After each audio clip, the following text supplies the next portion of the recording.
Yo ngira ngo muranzi njyewe nka Mr Qlad kuri TikTok cyangwa se ushobora no kwandika Gold Pizza ushobora kumbona muri izi saha gusa. Umunsi umwe nari ndi kugenda mvuye ku ishuri ndi gutaha, nari mvuye ku ishuri nyine stress zanyishe bitewe n'ibintu teacher yankoreye kandi amora ubusa, mbese numvaga yandenganyije cyane kubera ko ibintu namubwiraga numvaga ari iby'ukuri kabisa.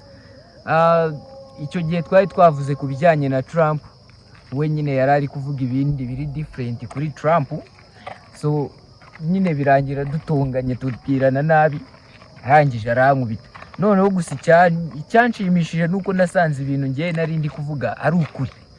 Ushobora kwibaza ngo nabikuye igihe nari ndi scrollinga kuri phone yanjye, ninjiye muri YouTube ndagumya ndascrollinga, ari nako ndi gushaka ku bijyanye n'ibyo ngibyo natonganiyeho na teacher, mitangera ku rubuga rwitwa Mateka TV.